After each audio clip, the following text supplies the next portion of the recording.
Planet from Alien Adventures. Let's start.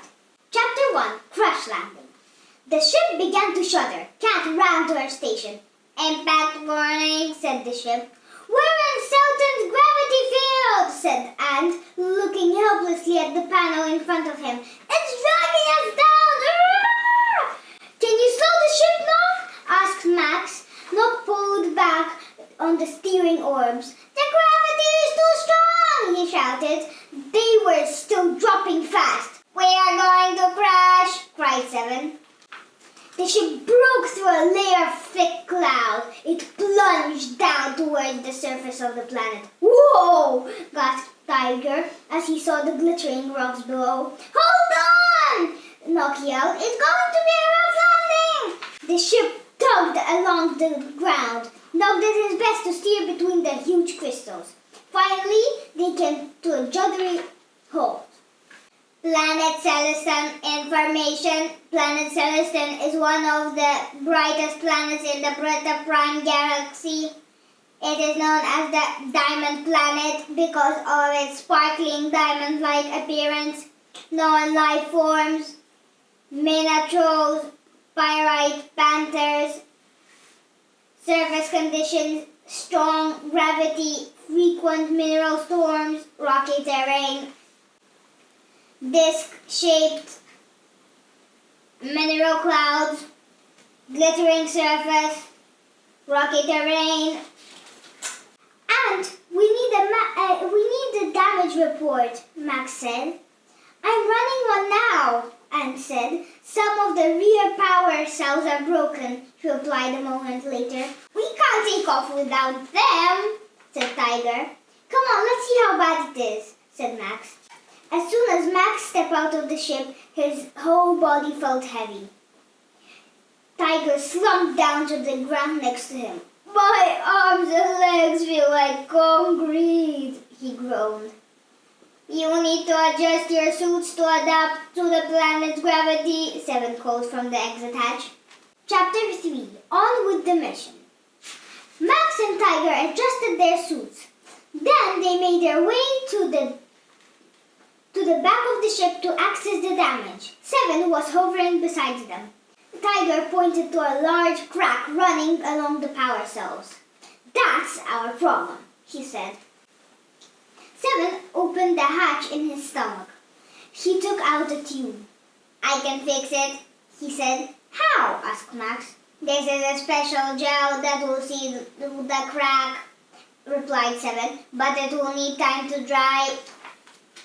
Cat, Ant, and Nock joined them at the rear of the ship.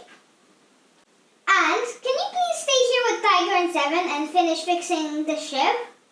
asked Max. "I'll go with Cat and Nock to look for the fragment." "No problem," said Ant. Nock was staring hard into the distance. "I think we need to go that way," he said. "How do you know?" asked Cat. "I can feel the energy from the fragment," Nock replied. "It's pulling me towards it." "Let's get going then," said Max. Max, Cat, and Nock pressed their buttons. They all grew to normal size. The three of them set off. Max, Cat, and Nock followed a long, rocky path. Cat flipped up the magnetoscope on her watch. "There's a cave up ahead," she said. "Maybe the fragment will be in there." The cave was further away than they expected. Max felt like he had been walking forever. "Come on," Nock said, walking past him. He was desperate to find the next fragment. Just then, a glistering cloud of dust blew around them. "It's a mineral storm!" cried Nock, breaking into a run. "Quick, we need to get into the cave!" The shimmering dust began to swirl faster. They started to cough and splutter. At last, they found the entrance to the cave. Max, Cat, and Nock ran inside and leant against the wall to catch their breath. The cave sparkled. It looked as if the walls were covered in tiny stars. "Wow," said Cat, gazing around. "Where's the fragment?" asked Max, panting.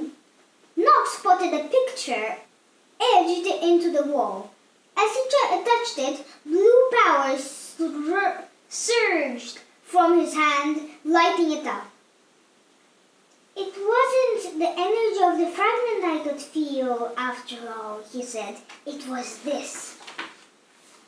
It's a map, said Cat. My people must have drawn it when they left the fragment, said Nog.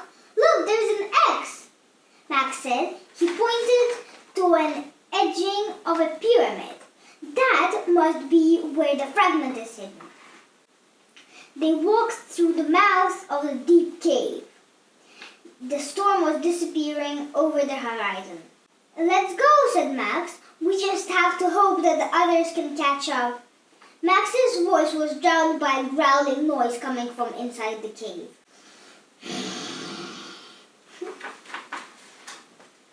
Max looked over his shoulder. Two pairs of glittering eyes looked back at him.